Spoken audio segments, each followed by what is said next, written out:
All right, so welcome to this webinar, and thanks everyone who's joining us online.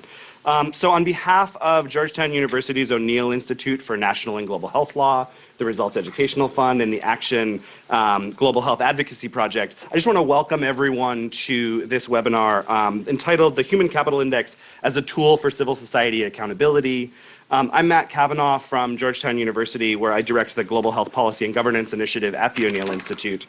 And I'm joined by Dr. Joanne Carter, who's the Executive Director of the Results Educational Fund, and by Dr. Jim Kim. I first came to know Dr. Kim as a physician and health pioneer who then went on to lead the WHO HIV program and has used all of the tools to really think about the world of haves and have-nots, and now is in a very different position of doing that. And so we really appreciate you taking the time to be here with us. And so for everybody that's online, first, just a bit of housekeeping. So everyone is muted on the call, and if you want to ask questions as we go, please just put them into the Q&A box on your screen there. You can type them in, and then we'll read them out loud as we go through questions. We're going to just start with a brief introduction, and then some initial questions from Joanne and myself to Dr. Kim, and then we'll open it up and let everybody participate online. So go ahead, feel free to start typing questions as you have them. So human capital, as defined by the bank, is the knowledge, skills, and health that people accumulate throughout their lives, enabling them to realize their potential as productive members of society. So the bank here announced the Human Capital Project in 2017 and was launched in October 2018, just recently, where ministers of 28 countries that were the early adopters presented early ideas on how to accelerate investments. And what was, especially interesting to those of us watching from outside is that the Human Capital Index stirred a variety of reactions, all of them significant. And that, I think, is what's really interesting here as we think about the ways in which civil society can interact here. So I pulled a few of the headlines from around the world that came out. And so reactions were pretty divergent, right? So some thought it was very good news, right? So there were headlines like regional leaders dominate top 5 on World Bank's Human Capital Index, or World Bank ranks country among Africa's best human capital outcomes. So those that scored high were pretty happy. Those that scored less high, less happy, right? So collective responsibility and national shame was one of them. Some governments clearly embraced it, right? So you saw a new capital index prompts introspection and thought, right? So really a tool that was triggering things. Some governments did not, right? So government questions World Bank Human Capital Index rank. New Human Capital Index irks government. I think that's my favorite. Rejecting Human Capital Index, government says digital age demands better. So this wide variety of reactions tells us that something interesting is going on, right? And especially interesting is that civil society, academics, and a wide variety of folks from NGOs also quickly reacted. So you had headlines like, ignore the human capital at our peril. Or my favorite, governments shouldn't be too quick to dismiss the World Bank's capital index. So this is something that has stirred real interest, has gotten attention in the media, has gotten attention also from global capital markets. And so we're here today to talk about this index, to talk about what the World Bank is doing from a perspective of those outside, right? So on the call today are civil society, activists, NGOs, and others. And I think our real clear interest is that there are ways to use this as a tool for those of us that have been for a very long time pushing for greater investments in the things that generate human capital. So those of us that are kind of deeply involved in advocacy around increased investments in health and education, this is a very interesting tool. And so as we think about the ways in which this is being launched by the bank, we wanted to take the moment to really understand kind of what you're doing and how you're doing it. And I think it is reasonable to say that civil society has had a complex relationship with the World Bank over the years. And this is really interesting, what's going on. And so we're really glad that you're here, glad that we're joined by all these folks, and really excited for the opportunity that this potentially presents to those that really want to move the ball on these issues. So with that introduction, let me just turn it over to Joanne Carter to get us started.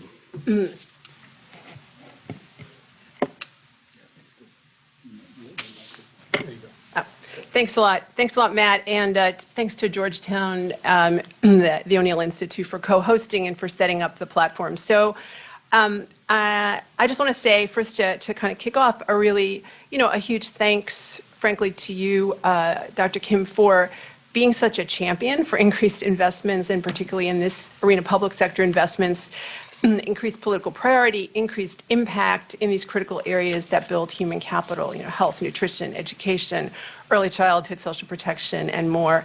And just to say, we also have with us, in addition to President Kim, other senior leaders from the World Bank working on this human capital project. So Annette Dixon, Vice President for Human Development at the World Bank, Dina Ringgold, who's the manager of the Human Capital Project, and Art Cray, who is co-lead on the Human Capital Index.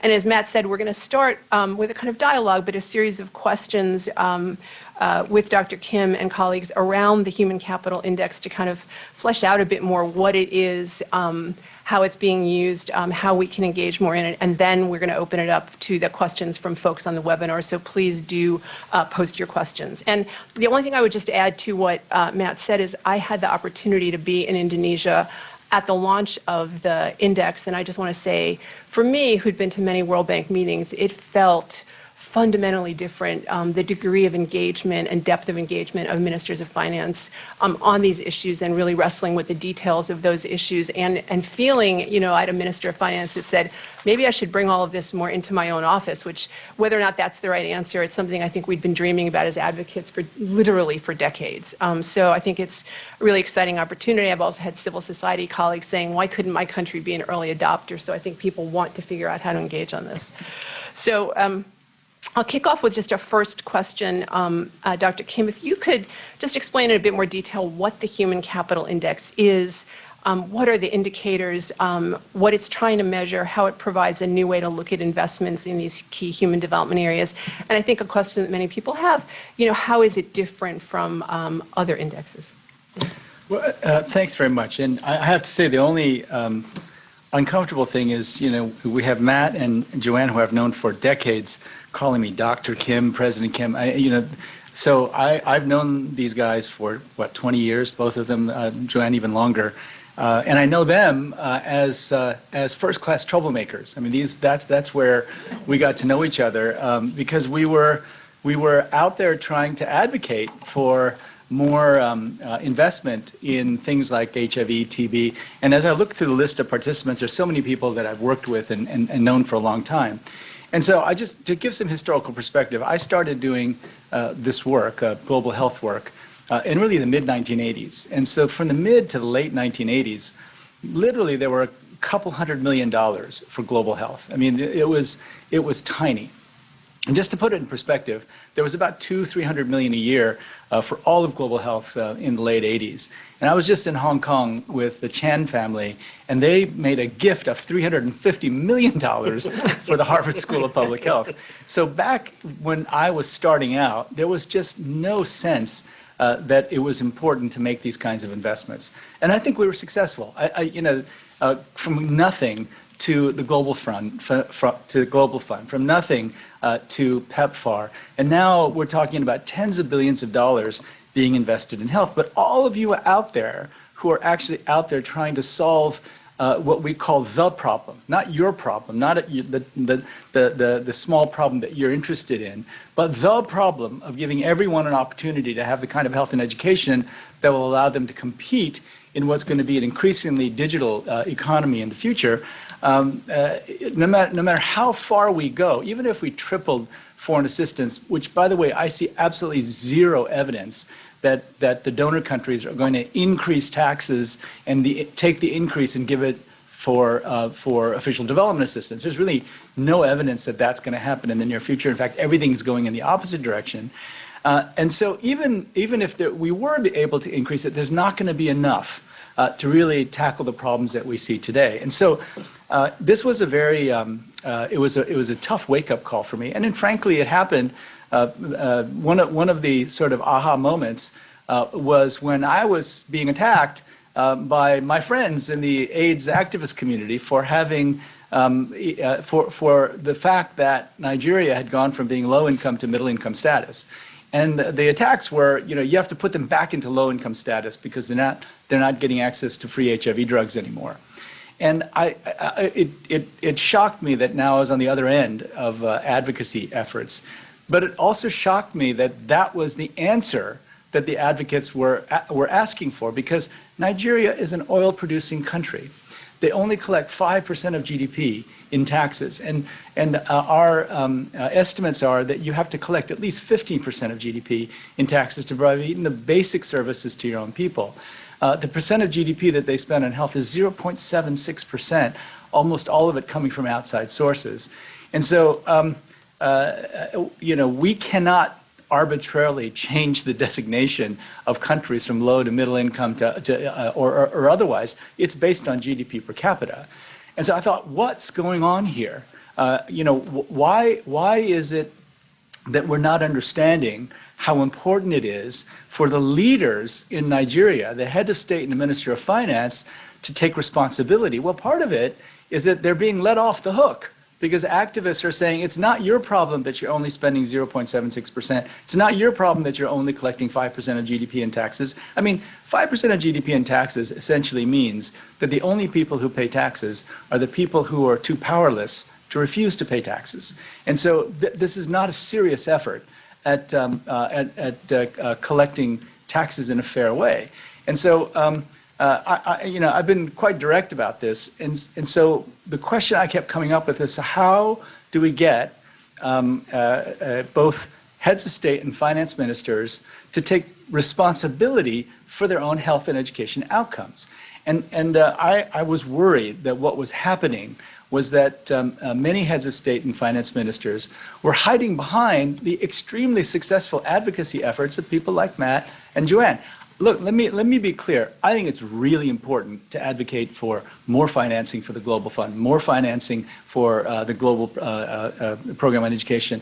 It is really important to have grant-based dollars, and I will always be an advocate of more grant-based dollars. But look, all the money that's available today will not touch the problems that we have. Now, in my view, right now in the world today, we're facing some fundamental existential threats. So the two most serious fundamental existential threats that I think we face, the first is climate change. And we've changed here at the bank. And when I came here 6.5 years ago, we were providing very little financing for projects with climate co-benefits. And then by 2015, we'd gone up to 10 billion. By 2018, we'd gone to 10 billion, to 20 billion. And then in the next 2 years, we're going to get up to 40 billion a year. So we're trying to address that. But let me tell you also, 40 billion a year sounds like a lot of money, but the nature of the climate challenge is so enormous that the 40 billion is now nowhere near enough. So we're very active, because this is an existential threat. I think the other existential threat is that there are so many young people today who will not be prepared to compete in the economy of the future. And just basic numbers, 151 million children in the world are stunted. And I don't have to explain to this audience what that means, I don't think, right? Childhood stunting. Half the world's population, 3.5 billion people, who live on less than $5.50 a day, which is the poverty level in middle-income countries. Half the world's population don't have full and adequate health care. And we're also in a situation where 250 million children cannot read or write, and 265 million children aren't in school. So if you look at those numbers and you think about, well, so what are these children going to do? The traditional thinking was that, well, all the countries of the world will go through the standard stages of economic development. And the standard stages were thought of as being, first, you start off as an agricultural country, and then you move toward light manufacturing, things like garments and shoes. And then you move from there to full-out heavy industry. And that these industries would follow low wages around the world. Well, we're actually seeing that that's not happening. And I'm extremely worried that very few, if any, African countries will be able to go down that path. Now, this is the path that Korea went down, the path that others went down.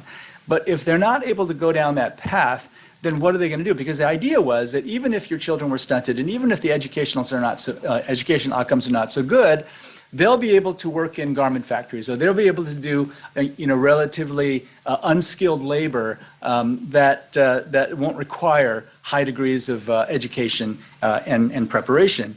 But that's not going to happen. We feel that everyone's going to have to compete in the digital economy of the future, and therefore every year the requirement for better health outcomes and better education outcomes is going to get higher. So we asked a question here at the bank, and my colleagues know much more about this than I do, but the question we asked was, how important are good health and education outcomes in determining economic growth? And we did some experiments looking backwards, and we found that the countries that had improved their health and education outcomes the most grew by far the fastest.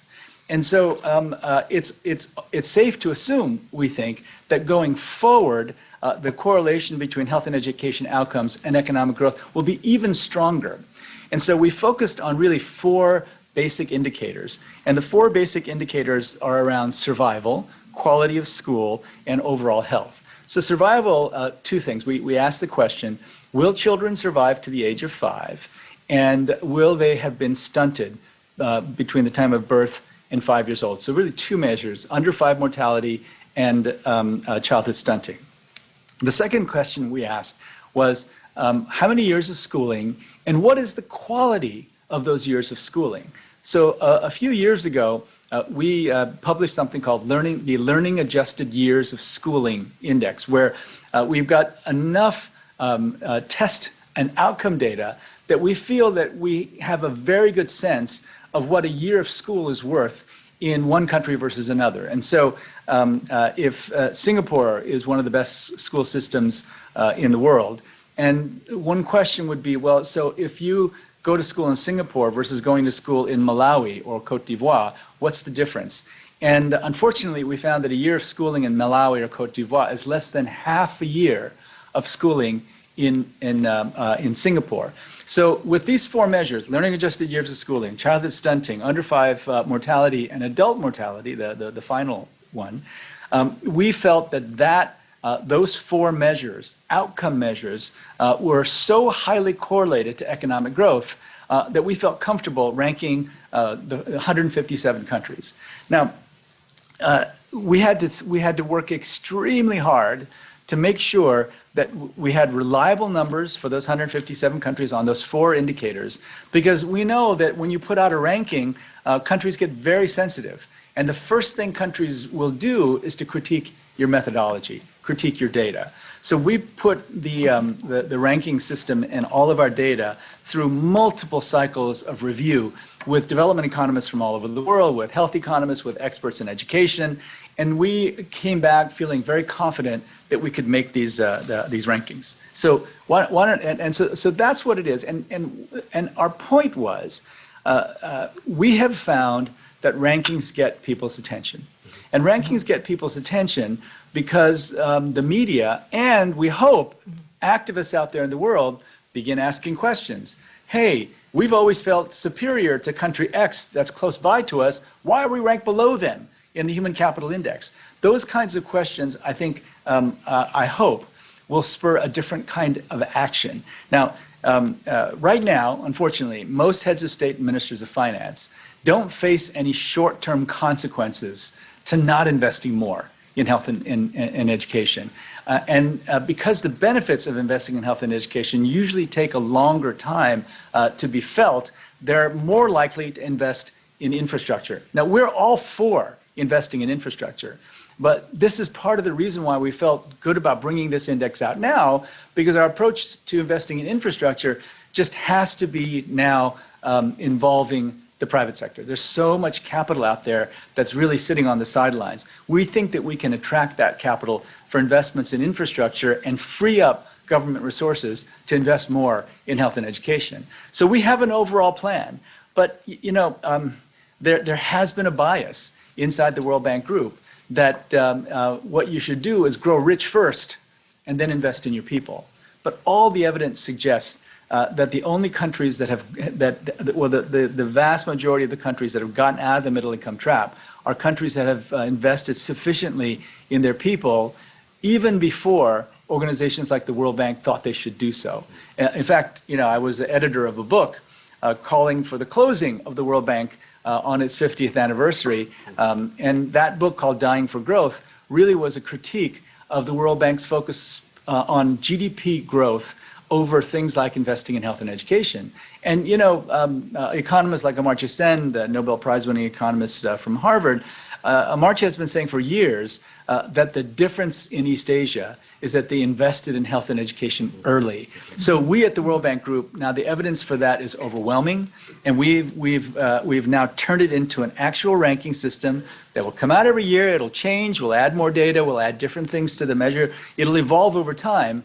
But we wanted to create a system where heads of state and ministers of finance, the people who really make the decisions, we wanted to create an index that will allow them to that will force them to face this issue of where they stand. Look, if you have over 30% childhood stunting and your educational outcomes are half what they are in the East Asian countries, for example, it's going to be very difficult to see how you're going to be able to compete in what's going to be a more digital economy in the future. The nature of work is changing, and so we did this as a way of supporting heads of state and ministers of finance. And the amazing thing is that most of them took it as that. And what we told the ministers of finance is, look, this should help you, because you're constantly getting calls from ministers of health and education to give you more money. But you can turn this around and say to them, well, we'll be happy to invest more, but you have to show me that the outcomes are getting better. And now what we're hoping to unleash is a competition and a sharing of insights so that everyone can improve health and education outcomes quickly. It's not easy, but there are lots of examples of, countries that have dropped childhood stunting rates quickly. There's lots of examples where educational outcomes with certain programs have gotten better quickly. And so now we feel that our task is to support countries in improving those outcomes, but we really need the help of the activists to continue to put pressure on heads of state and ministers of finance in the developing countries to take this seriously. Now, let me end as I began by saying, please don't understand this as me saying that we should stop, advocating for grant-based financing for health and education. Not at all. I'm still the biggest fan, but I just want to tell you that even with the tens of billions of dollars we have today, the overall rate of stunting in the world is 25%. Right? And I don't see how you're going to tackle a problem like that without much greater political will on the part of developing country leaders. Great.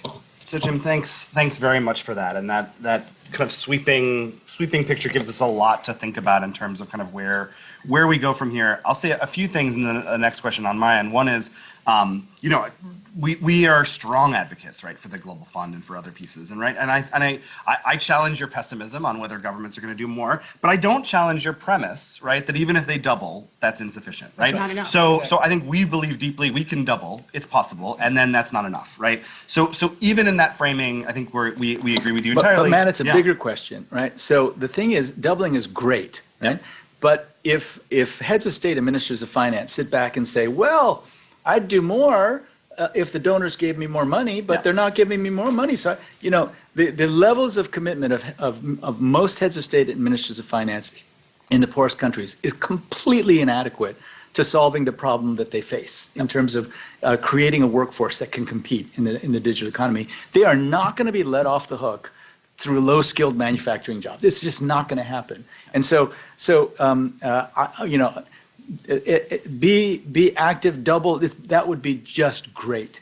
But I think we've also got to see serious commitments from leaders in those countries. I mean, I just think the argument that the AIDS activists were having with me about Nigeria is absolutely absurd. It's just absurd that they would let the Nigerian leaders off the hook and then blame us for a ranking that's in fact automatic, right? Yeah. It goes by GDP per capita. I think this is part of what's happened, that it's become possible for heads of state and ministers of finance to hide behind the calls of advocates for more financing. And again, we need them desperately. We need the financing desperately, but we can no longer let them hide. Yeah. No, and at some point, I mean, so a different webinar, right? We should talk about kind of middle income countries and aid, right? Because I think it's actually a very substantial, right? Some people were calling, we're pushing you, but I think the bigger point around kind of middle income financing in the Global Fund is a big one. Perhaps a different webinar. Let's do that at some point. But I mean, we're already involved in very, I think, productive conversations to say that, there are ways for us to work very closely with the Global Fund, and we've had these conversations with Mark Dybel and Peter, also very interested. Yeah. There are ways of leveraging, grant aid to increase the pie, and then to help middle-income countries actually tackle the problem at a much higher scale. Yeah. We'd love to do that and work with countries. I've been talking about the Human Capital Index for a full year, right? Mm-hmm. And even in just talking about it for a full year, the demand for borrowing on health and education has gone up 70% in the last year, and I think it's going to go up more, right? I think so. Yeah.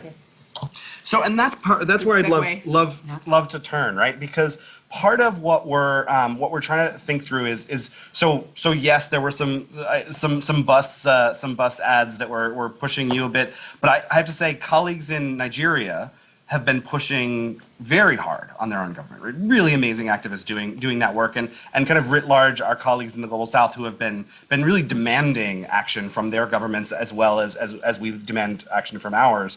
So that solidarity piece is there, and so this is what's interesting about this index to me, right? Is that there's an opportunity to do it. But backing up for just a second, talk to us a little bit about what's in there and why what's in there is in there, because that's been, of course, part of the narrative, right? And why do we need another index, right? So I've gotten kind of two eye rolls. One has been another index, why do we need it?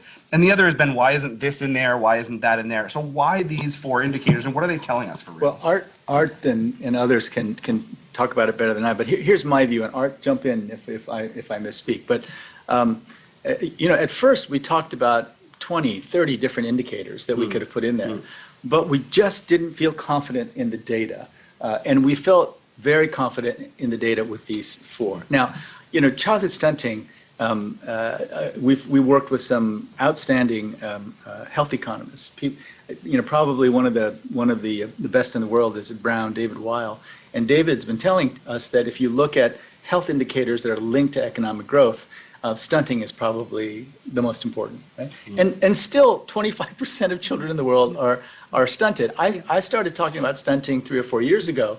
I was just shocked when I saw the numbers. So it makes sense for stunting. Education, the measure that we'd always used was educational attainment, meaning how many years are you in school? We didn't have information about quality of those years of schooling, but now that we do, it used to be that when they looked at the correlation between educational attainment and economic growth, that correlation only held for OECD countries, the wealthy countries. It wasn't really correlated well in developing countries.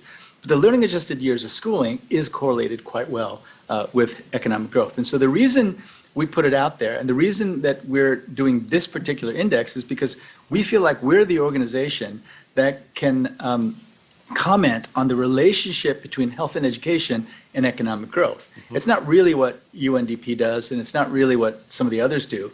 And we also felt that because we're generating data, I mean, the learning adjusted years of schooling is really our data, that we needed to take a stand. Now, if we find that there's data on other disease outcomes or other aspects, for example, the existence of early childhood development programs, if there's good enough data across these countries on what exists and what the outcomes are, then I think we would add them. But we wanted to create a system that you couldn't game. You can't game the system by pledging more years of schooling. You can't game the system by pledging more investment in health. You got to actually change the outcomes in order to get there. And I just want to, Dina, Art, you guys have anything that you want to add? Yeah. I'll just say one thing quickly, Jim, which is an expression that I learned from Dina, so maybe she should say it. But that is that everything that's in the index is important, but not everything that is important is in the index. And I think that's a useful perspective to have. And if later we can come to the why this and not other indices. We really thought about this hard, and we knew that if countries that ranked low started attacking the methodology and we had weak spots in the methodology, that we'd lose the impact, right? And so we needed to have something that they could not ignore, that was vetted enough, bulletproofed, as we say, bulletproofed enough so that it would be difficult for anyone to turn their head away. So can I just ask you to just to push a minute, what's the takeaway from a country that's ranked 5 or 6 below versus one that's 5 or 6 above? Like, how would you, for advocates, for folks that are thinking about this, how would you boil down the message of kind of what do these numbers actually mean? Yeah. So, I mean, because the scale is 0 to 1, right? The difference between one country and another, 5 spaces away, is not that great, right? But when you actually, even if you have to go 3 or 4 decimal places out to find the difference, just doing that gives you some sense of where you stand, right? And so the point, if a country, say, is 5 spots below a country that everyone so let's say you're country X and you're 5 spots below country Y, but everyone in country X always felt superior to country Y, right? That's really helpful in terms of animating the social discourse, because they're saying, hey, wait a minute, we've always felt superior to them. Why are we 5 spaces below? We should be 20 spaces ahead. And I think that kind of serious soul-searching conversation about where we are and where we want to go is exactly what we wanted to create. And so now the questions that we think will be coming are, okay, so we're willing to borrow more, we're willing to put more, but only if it'll help us improve the outcomes. That's the conversation we should have been having. Right? How do you improve outcomes? How do you improve outcomes so that you can actually move up the ranking? Because we'll always be focused on outcomes. We're committed to not creating a measure that can be gamed just through political pronouncements. Yeah, Matt, go ahead. And Dina, if you have anything. Yeah, just to build on that, Matt, if a country's at 0.5, that means its children and young people are only meeting 50% of their potential, their full potential in that country. And that also means that that country is foregoing economic growth because of that deficit. So it's really important, both for the children and young people, in terms of their opportunity to reach their full potential, and it's important for the country because the country is underpowered in terms of its economic growth possibilities. And actually, by the way, no country in the index is at 1. So even the best performers still have some distance to go. And, Matt, I was just in South Africa, right? And so... you made some headlines. And President Ramaphosa, his wife, Madam Motsepe, she's a public health physician, right? She studied at the Harvard School of Public Health. So she understands and he understands exactly where they are. And they're spending 7% of GDP on education and 3.5% of GDP publicly, probably another 3.5% from private sources.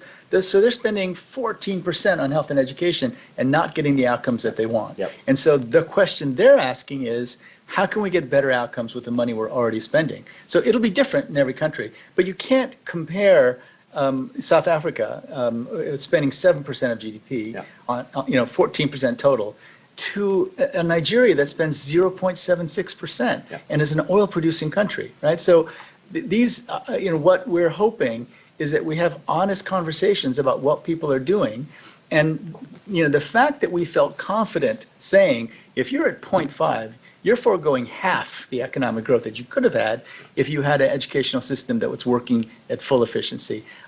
It took us a long time to feel confident that we could make that claim, but we feel that now. Yeah. And I think this is just to make the point. I think this is what's particularly interesting about this, right? As somebody that comes out of the world of AIDS activists, right? That quantity and quality are both incredibly important, right? And activists have always pushed for better quality, not just more spending, but also more spending. And what's really interesting about this is you really are able to kind of capture both of those pieces here. And it's a tool that I think advocates can really use to push on whatever they know are the drivers behind this number, whether that's an education or a health, whether it's a quality or a quantity, right? Both of those are really here. And to me, that's a very interesting message for advocates. So if I could just make a plug for my former colleagues, this is why when I came, you know, when I went to the World Health Organization to start 3x5, you know, I went there and we were just beginning to see money coming in for HIV treatment. And I came back and my overwhelming conclusion was we have to start, remember we called it a science of delivery, right? Yep. And that program's still going on with the Harvard School of Public Health. And the field is growing. I mean, there's now meetings every year in China and other places where they have thousands of people. But that's the direction we have to go. How do you actually deliver better health and education outcomes? You know, for so long, it's just been about making grand pledges and more money. And, you know, that, again, you cannot get there without a lot more resources. But the conversation should now shift into one where we're just laser focused on outcomes and sharing across the entire world the things that countries have done to get better outcomes. And yeah, and just to build on that, I know when you've even looking at that, I mean, the set of countries overall, but even the early adopter countries, you know, some of your analysis was some of these countries are clearly underinvesting, and some are probably investing almost at the right scale, but not seeing the impact that they need. So it's sort of, and I think for civil society to be able to access, I mean, people I think have a good sense of that in some cases, but to be able to access that analysis too, where it's pushing on both. Maybe just a quick question on, you know, there's a huge opportunity this IDA cycle with the really, I think the really smart work done is, you know, almost a 50% increase in the scale of resources available for these things, frankly, for a somewhat smaller set of countries, and then sort of other interesting opportunities for kind of increasing access to concessional finance for some countries that might not have it. But for IDA, so maybe just say a little bit, and that you had alluded to this in terms of the increased scale of investment. So in some sense, how is it, we want to come back to what civil society can do, and I agree with Matt that there's huge interest on the part of advocates, activists, to actually push their own governments to do more, but also looking at the opportunity of the bank's own investment on this and how this index and the work that y'all are doing is actually changing the way countries are investing more in these areas. It would be great for people to hear a little bit about that, I think. Yeah, sure. I mean, we have, we're obviously a financing organization working across the spectrum of development, including in very poor countries and in lower middle income countries. Now, we actually are in a pretty good position because we have, as you said, Joanne, we've been able to increase the amount of resources coming from IDA, which is the fund for the very poorest countries, by 50% in the current 3-year period. And more of that money is going to the poorest and most fragile of countries. These are the countries that, frankly, can't mobilize a lot more revenues given their current state, particularly where they have a lot of fragility and a lot of conflict and so on. These are the countries where people are living in extreme poverty, and these are the countries where we see on the index, if you look at the bottom 30 countries in the index, these are the countries that have very high levels of children still dying under the age of 5, women dying in childbirth, and so on. So they need more financial transfers, frankly, to help them get basic services available for their populations. Then there's the middle income countries where our financing is really helping the countries to improve their systems. And these are the countries, if you look at the index and you look at the learning outcomes compared to the years of enrollment, there's a lot of middle income countries where the years of learning is only about half of the years of enrollment. So these are countries where the education systems need a lot of improvement to actually improve the quality of learning. And this is where we're really having a big push to try and help these countries accelerate the improvements in their systems to help them improve the learning outcomes. So if a country is, say in South Asia, which is a region I've worked in quite a lot, on average, the countries are providing 10.5 years of enrollment to kids out of a possible 14 years. So they've still got some way to go to improve enrollment and access. But even there, the kids are only learning the equivalent of just over 6 years. So there's a huge scope for improving the systems even as they're currently operating. And I think these system improvements mean improving the capacity, and frankly improving the administration and governance of the systems in health and education, in utilities like water. Access to water and sanitation are really important for human capital development. So there's a long way to go in these middle income countries, and we're in the situation where we've had recently a very successful capital increase. So we are in a position to scale up our financing even to these lower middle income countries to help them improve their systems, and we will do that. But you're right, our money in the lower middle income countries is very small relative to the possibilities that governments have to finance. So our money has to actually be targeted to help them improve their systems. So if I can just jump in. So then what would be the vision? Let's say that a country came to us and said, we really want to improve our outcomes. We want to reduce stunting quickly. We want to improve under 5 child mortality. We want to improve adult mortality, but we especially want to change learning outcomes. So, the questions that we're now addressing is we have to step back and say, so what are we investing in? And the story that I always tell is that about 25, 30 years ago, at the World Bank Group, we had an intense debate about whether we should invest in telephone poles in India. Now, luckily, we decided not to invest in telephone poles in India. But the question I keep asking is, are we doing the equivalent of investing in telephone poles in India today? And it goes right to the question of, so what is your underlying assumption in building the infrastructure that you're building? If you're building roads and rails to special economic zones that are preparing for industrialization in Africa, it's very possible that all of that is going to become, a white elephant, and that you're never going to see industrialization, but you're going to have to still pay back loans for that kind of infrastructure.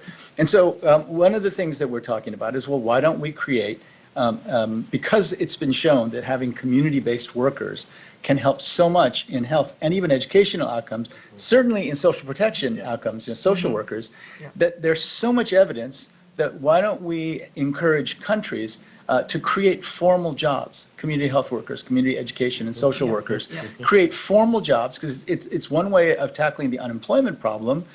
If you provide them training about health, education, social protection, but then also provide the socio-emotional skills that will prepare them for other kinds of work, that as a first job, a first formal labor sector job, it could be a jumping off point to other kinds of jobs. And so it's difficult because organizations like the IMF and the World Bank have said, watch your wage bill, keep your wage bill low, don't put too many people on the wage bill. We understand that, but I think that we have to take another look at it from the perspective of, well, what's the plan for development? Please don't tell me that, countries in Central Africa are all going to industrialize, because, what we're seeing is a very rapid process of what they're now calling reshoring. It used to be offshoring. Now it's coming back. And so much of the industry, so much of industrialization is going to be based on the countries that have the capital and the technological expertise to be able to run these automated systems that are going to take over more and more and more of the industrial process. Great. So what I'd like to do is go ahead and open questions, and we're going to start answering some of those that have come in. If you're on the line and you haven't done so already, please go ahead and type in your questions. We seem to have frozen. Maybe it's just my computer. Oh, well, hopefully we're still on. Johan, if you could give us a hand. So let me know. Okay, we're still on. 2 questions. Great. So next question for you is, and it was Michael Harvey, I believe, who's asked this question about the relationship between this index and the idea of human rights and health as a human right. And I think, 2 things. One that you just said, and I want to note the remarkable discontinuity between, to your point, for example, the conversations going on in Malawi right now around wage bills, et cetera, right? Who can and who can't be employed, all of that. That's continuing under what, frankly, you had criticized in your book, right? So that those conversations are still happening and are still out there. it seems to me this index is giving a very different message, right? And it does actually take up, to some degree, one could imagine, some of these conversations around the idea of health as a human right. So how are you thinking about those things? Ask Michael Harvey. Well, we have seen it again and again and again in many countries that the expansion of the wage bill is an election year tactic, right? So, it can't be just any expansion of the wage bill. I mean, it has to be linked to a laser focus on outcomes. So I'm not going around saying, hey, expand the wage bill as much as you want, because, there have to be trade-offs and there have to be a way of figuring out, okay, so then, where's the money going to come from? Where, how are you going to reduce the burden, the sovereign debt, for example, how are you going to bring that down relatively so that you still are building infrastructure, but you're building the right kind of infrastructure. And it might be roads and broadband as opposed to, special economic zones. And it's different for every country. I'm not saying that we've prejudged this, but given the power of this, of the information that we have to have a different conversation. Matt, I'm not saying it's done. I'm not saying it's a done deal, but we're disrupting the multilateral banking system as well with this human capital index. And so if countries take this as, oh, they've told us we could expand the wage bill, it will be used for political purposes. And so we don't want that to happen. But I think that a rollout that looks at, so if we did create formal jobs, what would the impact be on outcomes? We're actually doing that right now in Rwanda. We're actually doing this major study of bringing it's not just a study, it's actually implementing a program where we're bringing in, formal health workers. And if they can reduce stunting and improve outcomes as much as we think they can, then I think the rationale would be very clear for bringing on those kinds of workers. Annette, do you want to? Yeah, I mean, we know, for example, that the majority of people on the planet don't have universal health coverage. They don't, still huge numbers of the very poor have no access to any social safety net, which is really important for accessing services and for building resilience to stop families falling further into poverty. And we know that there's at least 250 million children on the planet who are not in school. So this effort is really helping, I think, to really make the case for more investment and better investment in human capital development in order to realize the dream of universal health coverage, or it's not even a dream, it's a specific goal. But I think we really see that this index is focused on helping to realize that outcome. But can I just say the relationship between this and health and human rights? Yeah. Okay. I just, I'm trying, I don't know every single one of the heads of state in Africa, but I know most of them. And I know a lot of heads, and I will not name anyone, but I've known so many African heads of state who wax poetic about health as a human right and don't actually invest in the health and education of their people at the rate that they should, right? And so I was head of the François Xavier Bayou Center for Health and Human Rights. I'm a complete believer in it. But then the next question is, okay, so if you believe in health and human rights, that's great. How are you going to create what's the right word? How are you going to create overwhelming incentives to actually move in the direction of making health and education an actual human right?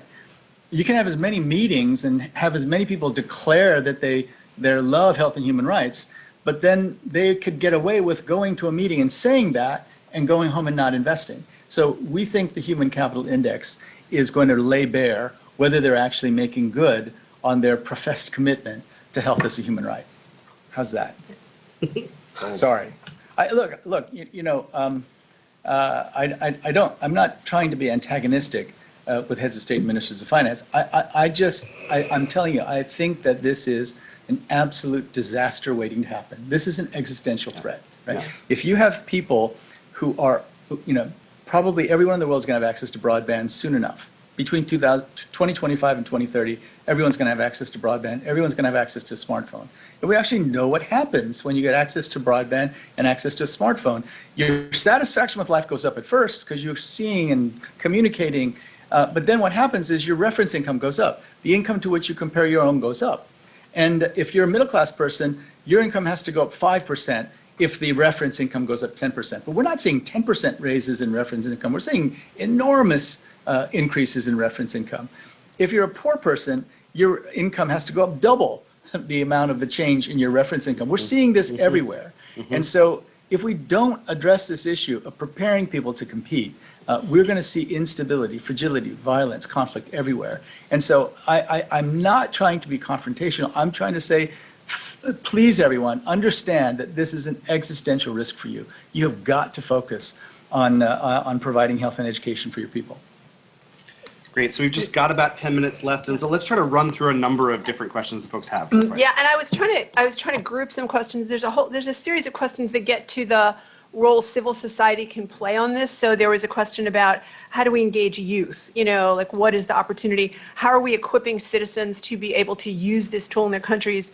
And then a sort of maybe a more specific question, are there further plans beyond the launch to broadly publicize the index in low, middle, high income countries so we can all be using it? So sort of in that array of questions, and maybe within that you can also answer, just say, how are you going to be working with countries to track this annually and rolling it out next year so people have some sense looking forward in how they can use the index? So Dina is heading the project as a whole, and I wanted to give her a chance to talk to him. But for all the civil society folks out there, you know, Dina would be a great point of contact as we go forward. Thanks so much. Sorry, I have a little laryngitis, but I'll try. I did want to say that all of the data are on the website. And so I think this is an excellent opportunity for all of those of you who are connected to go and see it. And we put up all of the data that we have in Excel form, and then also 2-pagers per country. So we really hope that you're going to use this as a tool. On the idea of youth, which I think is a great point, we've already engaged youth. We had a youth summit here at the bank 2 weeks ago and had about 350 youth leaders from around the world here, and the topic of the summit was on human capital. And so they spent the few days that they were here talking about how they can organize, use the index as a tool for advocacy at the country level. And there was a sort of a Shark Tank-like competition where 1,300 groups, entrepreneurs had put forward innovative ideas on how they could solve human capital challenges in their countries. And the winner was a young woman who's starting home-based early childhood education in Brazil. So I think youth are already fired up about this and taking it forward at their own country.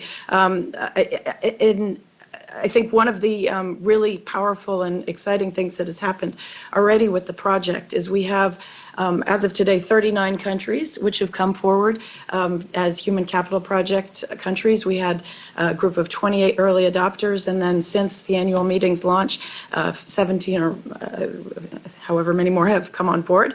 And this is, I think, is super exciting because it's countries of all income levels and regions. So we have some of the most fragile countries like Sierra Leone and Iraq and Lebanon who are signing up to prioritize raising human capital outcomes in their country, as well as resource-rich countries in Saudi Arabia and the GCC countries and EU countries and Poland. So all of these countries have decided to elevate the Human Capital Project in their national strategies and have come up with whole of government approaches to tackling the challenge. So it's fascinating that the ideas that countries are putting forward are not only about investing in their health and education systems, but also recognizing that they're not going to make progress unless they invest in water, agriculture, electricity, and a whole of government approach. Just to jump in for Dina, you know, it could very well be that the next thing we add to the Human Capital Index is sanitation. Right? I mean, and so it just depends on what we find in terms of the data, and can we make that connection strongly enough so that we would add it to the Human Capital Index. And so there are lots of different candidates, but all of these things we know are important. Clean water is critical for human capital, and more efficient agriculture is critical for human capital development. All these things are important, but we're not going to step forward until we know it's defensible, because everyone would like to dismiss the Human Capital Index for methodological reasons.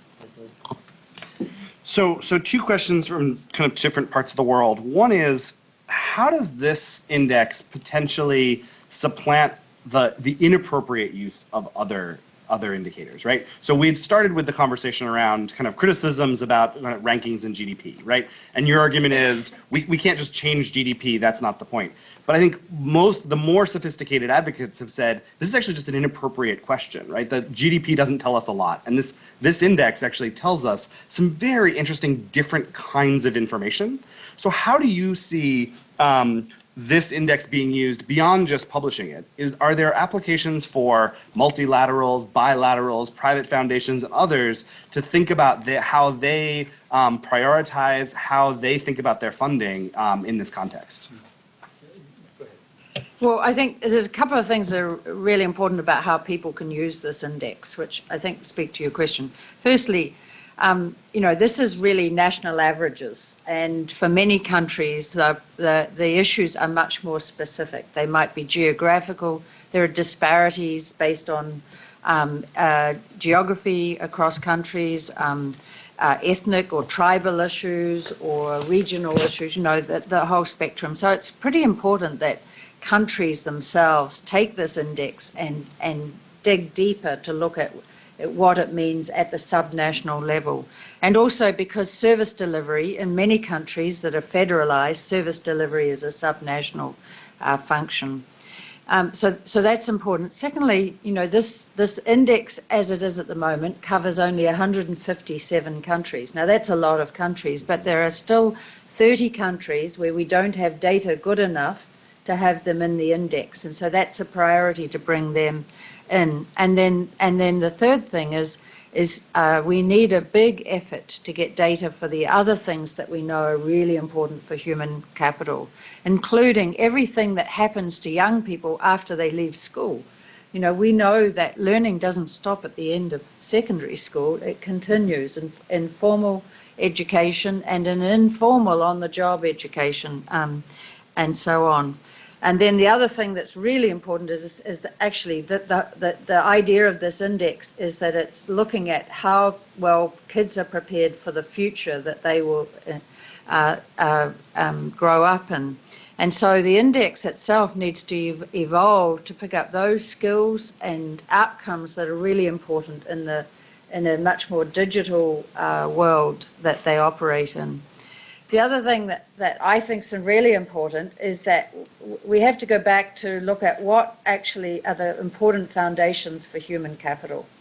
And it starts, frankly, with families and the support that families have to do this well. And so you need to start thinking about how does public policy help families do human capital well. We know there's a whole bunch of things that families need in order to get kids even ready for learning. Like, for example, a child's ability to learn to read depends on their vocabulary. So how do you help families to understand that talking to your kids, reading to your kids is really important for helping to get them ready? So there's a lot that public policy can do that is not just delivered through formal services, but it's really supporting the family unit, the household, that actually is critical for human capital development.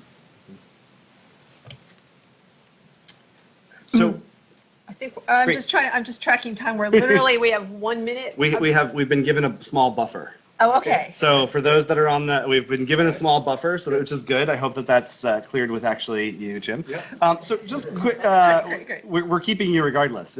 So two have come up several times. One is disease-specific pushes, right? So many folks who are on the webinar are folks who work on HIV, some folks from networks of people living with HIV, et cetera, but also who work on infectious diseases because they still have a disproportionate impact on the poor, right? And so there's some concern that's popped up over, is this just, how do you use this to understand and advocate if that's where your focus is for a variety of reasons? And the second question that's come up about 5 times is corruption, right? And so I want to put that to you. What does this tell us? How does that interaction come? It's come up about 6 or 7 times as we think about spending, and does this index give us an opportunity to think differently and talk differently? Well, let me take the question on corruption. So, it wasn't too long ago, 22 years ago, when Jim Wolfensohn gave his very first speech to the World Bank annual meetings. He wrote his speech and he said he's going to talk about the cancer of corruption. And to a person, every single one of his vice presidents, all of whom were white males, by the way, in 1996, said, Jim, you can't say corruption. He said, why not? He said, well, because all the countries we work with are corrupt. We'd have to stop lending, right? Literally, that's what happened. But then he, of course, mentioned it and then brought anti-corruption into the center of the World Bank Group. And so we audit every single project. We follow our money very, very closely. Now, doesn't mean that we follow every dollar going in, but it's a major concern, and it's one that we're constantly working on. Now, if you were to step back and say, so are there ways that are new ways of fighting corruption? Well, one of the really exciting approaches has been India, the Aadhaar system. So the Aadhaar system, as you know, 10 fingerprints, 2 iris prints, and a 12-digit number, has allowed the government to provide payments to the poor directly into their bank accounts. And before the unique identification system, they weren't able to do that. And the estimation is they've reduced the amount of money that they lose in terms of corruption by 50%. I mean, billions and billions of dollars. So I think that it's a constant fight to reduce corruption, but I'm encouraged that there are new ways that by using, for example, financial technology, fintech, that we may be able to continue to decrease corruption. I mean, the distributed ledger is possible that we could use distributed ledger to actually follow money much more carefully and closely. So, what's interesting to me, I mean, in part, is that by shifting to a conversation about outcomes, right, you're actually shifting the conversation away from inputs, right, and to outcomes. It's, if the money never reaches the front lines of the clinic, that clinic doesn't deliver any more than it used to. Right. So that, I think, is just really interesting about this kind of push. Yeah. Now, let me go to Dina, because the team is the one that's really thinking about specific disease outcomes. And part of the problem is that it's hard to compare across the world because not every country has a major HIV epidemic, for example. But Dina, go ahead. No, just to say that I think what's been powerful about the index so far is that it's a conversation opener at the country level. So going back to the idea that not everything that's important is in the index, many countries have chosen and focused on other things that come up when they start talking about how they're going to advance on human capital. For example, Peru, which has made a lot of progress on stunting, highlighted tackling anemia as their sort of next frontier challenge in their human capital plan. Senegal, in their discussions of their priorities, put electricity and electrification of health clinics as a priority. So I think what's interesting is that at the country level, the storyline is different everywhere and plays out, and so we see different things coming in. And can you just connect the dots for us, though? I think one of the questions that's coming up is, I don't see HIV or malaria or TB in here. It's so there in the form of adult mortality. So adult mortality is part of the index, and adult mortality, the reasons for life expectancy, adult mortality are going to be different in every country. Of course, in many high HIV prevalence countries, it's going to be HIV and tuberculosis in tuberculosis high prevalence countries. And if I may, one more point is I think the index has already sparked a conversation about advancing on the measurement agenda. So last week we had a 2-day session here with some of the premier experts in non-communicable diseases to talk about the measurement agenda there. I mean, that is clearly the source of morbidity and mortality in many countries. It's not explicitly in the index, but the process of preparing the index has engaged people to think about what could be possible. And so we already see ways in which the focus on measurement is upping the game at the country level. We have new countries that have signed up for PISA. For example, Uzbekistan is going to do the learning assessment PISA in the next cycle because they were encouraged by the project. So we see ways in which this is also contributing to the measurement and monitoring agenda at the country level. And we're going to invest more in measurement as well, right? Annette? Yeah, absolutely. I mean, I think this index is the first version of something that we hope will really grow. And just on the adult mortality one, this is actually the reason we ended up with adult mortality is because we don't have good data across countries on different diseases or causes of premature death. Now, what it does do is it picks up premature death in young people and adults from a variety of causes: communicable, non-communicable disease, violence, and so on. What it doesn't do is pick up other health problems which affect individuals' productivity and ability to work. And so there's a long way to go in this agenda. For example, we know mental illness is really important in terms of affecting people's ability to work, but we don't have a cross-country measure for that at this stage. Yeah. Yep. Maybe one other question that's come up in various ways is really, how does the index address or kind of wrestle with the issues around inequality, particularly within countries? Like, is there, one of the questions was, will you be looking more at disaggregated data by wealth quintile, for instance? So we're looking, you flagged this a bit, Annette, when you talked about even sort of geographic inequalities or some of those, but how is this sort of wrestling or helping, including civil society, address some of those issues of inequality in particular? Well, the first thing is the index is gender disaggregated, and that picks up, I think, an important number of issues that countries themselves need to look at. And I think it's a conversation starter. When countries, for the first time, see the learning outcomes disaggregated by gender, it starts a conversation. For example, and I think an important conversation, not only about enrollment, but also achievement at school. But I'm going to pass to Art to talk more specifically about inequality across the board. Yeah, just to mention real quickly that in the first round of the index, we had limited scope to dig into this. But now, as we're building up to subsequent versions of the index, disaggregation is very much on the agenda. And there's actually a ton of existing data that we're looking into drawing on to be able to do so, particularly thinking about how to disaggregate by wealth quintiles. We have lots of basic health indicators disaggregated that way. We have test scores disaggregated in a similar way. And so we're hoping we won't be able to do it for 157 countries, but for a meaningful set of countries to be able to look at the differences. And I can confidently predict that what we're going to see is that the differences we see within countries across wealth quintiles are going to be very substantial compared with the differences we see across countries. And I think that's a very important part of the story that we haven't shone a light on yet. And Matt, feel free to jump in, but maybe given that we now are running out of even our overtime, maybe a final question, because I think people are seeing this as a potentially really valuable tool to be driving the work that they're doing at country level on domestic resource mobilization, on just increasing the political priority, engaging at different, engaging with parliamentarians. We haven't talked about that, but I think it's a hugely valuable tool and potential tool for that.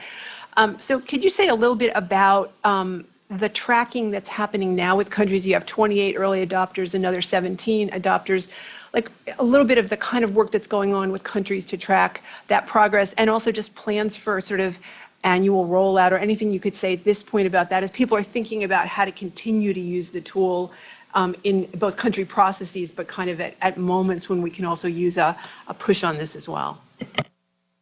So maybe just a couple of things. We've been working hard to create sort of a community of practice of these human capital project countries. These are the countries that have really said that they want to make accelerating progress and outcomes a priority. And so a number of countries have already had cabinet level retreats following the launch in Bali, and Armenia and Georgia. The Minister of Finance went home and convened. In Nigeria, too. Nigeria as well. They did it before, actually, in anticipation of the launch. So we're seeing that happening. We're also supporting countries to come together at the regional and sub-regional level. The ASEAN countries are planning a summit on human capital in March. We also expect that we'll have the opportunity to interact with many of the countries at the World Bank spring meetings. And we're working with partners like the Global Partnership for Social Accountability, which may intersect somewhat with this audience, which is a coalition of civil society organizations. They also had a summit on holding governments to account for human capital investments. And so we're trying to work through and support the various channels that exist to really provide opportunities for countries to learn from each other. This morning there was a discussion about a possible study visit from Cote d'Ivoire to visit Vietnam to understand what they've done on learning. So the agenda of trying to understand what works and how countries can learn from each other is critical, also including the tech agenda and how they can use technology. And just to say, the countries that have come in the bottom half of the index, below 0.5, the majority of these countries are in 3 regions of the world: Africa, South Asia, and the Middle East, and North Africa. And in these countries, the World Bank will be intensifying its support to help these countries make faster progress. Can I just, Ida and Colleen, can you guys, our communications and external relations folks are right there, and please go to them. And you guys have anything that you want to add about all the work that we're already doing with civil society? Yeah. So twice a year at the spring and annual meetings, we organize the Civil Society Policy Forum and offer... Introduce yourself. Oh, sorry, it's Edith Jabuno, and I head the Civil Society team. So we organize parallel events during the Civil Society Policy Forum at the spring and annual meetings, and we had Dina do a presentation to civil society when we were in Bali a couple of months ago, and we'll certainly be providing opportunities during the spring for civil society to engage and get into a bit more detail on this, because we're getting a lot of questions and a lot of interest from civil society, particularly the ones who are focused at a regional level. Unfortunately, a lot of them only have the opportunity when they come at the convening platforms like the Civil Society Policy Forum to engage at that level. But we're also, interestingly, in conversations with folks at the African Development Bank and other institutions that are also now organizing Civil Society Policy Forum, modeled on ours, interesting enough, and they're asking us to also come and think about how we might bring some of these initiatives and up for discussion at their events. So we'll be trying to plan some of these for early in the year so that we can create several opportunities throughout the year to engage society on the Human Capital Project. Absolutely. And just to add, this is Colleen Garove-Dryhawk, and I'm the manager for communications for human development. Just to add that we're always very happy to convene in your platforms too. So please, if you're interested in having us come and engage with your networks and your platforms, we're organizing quite a bit of outreach on that front. And at our spring meetings, we'll have quite a number of big events that will be open to everyone, civil society, government leaders, experts, to continue to discuss and advocate for these issues. So let me close up and just really ask you all, to give a virtual round of applause. Thank you all for joining us.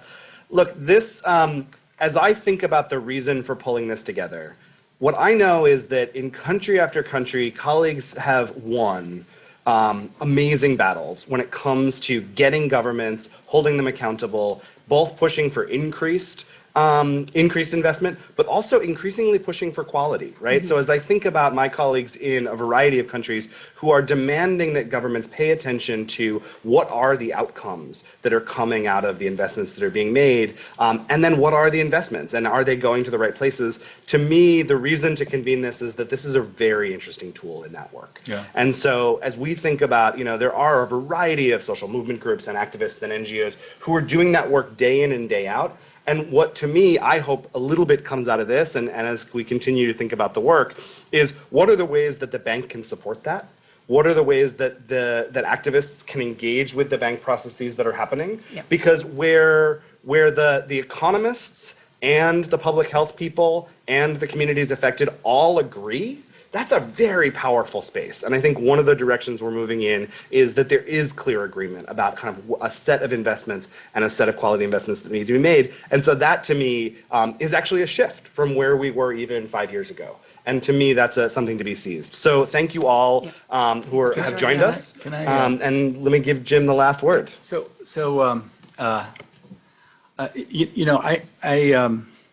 I really mean it when I say that this is really, we're facing an existential threat. And, India has 38% of its children under 5 are stunted. Indonesia, 37% childhood stunting. Pakistan, 45%. These are extremely populated countries, and I still see just fundamental misunderstandings. When I talked to an Indian official about the stunting rate in India, he looked at me and he said, "But we have so many Nobel Prize winners. How do you explain so many Nobel Prize winners, and then you are so critical about childhood stunting?" And I just said, the Nobel Prize winners were not stunted as children. We're still talking the majority are not stunted, but you have a problem because those 38% are going to have every bit as much aspiration as anyone else, and they're going to find that just because of the accident of their birth, they're going to be unprepared to compete, and that to me is tragedy enough. But what's going to happen from there is what happened during the Arab Spring. Those are going to be the sources of instability. Now, the reason I keep talking about this is because it's just too easy to forget about health and education because a road to a province that didn't vote for you last time is so much easier, so much clearer, and helps you with your election. And so we had to find a way to make this real for leaders so they would commit to it. And I've been doing this for 35 years, and so this is the best I could come up with, a way to hold all of us, including myself and others at the World Bank, hold all of our feet to the fire. Because look, it used to be 200 years ago, basically everyone in the world was poor. The only people who were rich were the royals and the bourgeoisie that kind of grew up around them. Everybody was poor. But now we're going to be living in a situation that's absolutely unprecedented. Even in 1959, 1960, in Korea, my parents were among the few who had the chance to go to the United States and live and have their aspirations raised by living in the United States. Most of the rest of the Koreans didn't know what it was like to live in a wealthy country. But now, and soon enough, everyone's going to know how everyone else lives. And so I have been advocating for health and education for everybody for most of my adult life. But now I think that we need to make the most out of the urgency of investing in people to ensure that everyone has a chance. Equality of opportunity is something that we can all agree on. The experiments in equality of outcome haven't worked out so well, equalizing all the outcomes. And so if we are moving away from that, then we have to absolutely commit to equality of opportunity. And the better we get at measuring those things, the more we'll be able to hold everybody's feet to the fire. Look, 25% childhood stunting is just should be a source of great shame for everyone in the developed world. Unfortunately, it's not yet. We hope that we can turn that and having only half of your education be effective. These are things that we just have to tackle. So on behalf of Georgetown University's O'Neill Institute, Results, the Action Project, thank you to the World Bank team, and thank you to all of you who joined. We'll share some follow-ups from this in the days to come. Happy holidays to everybody that's celebrating them, and be well. Yeah, thanks a lot, everyone.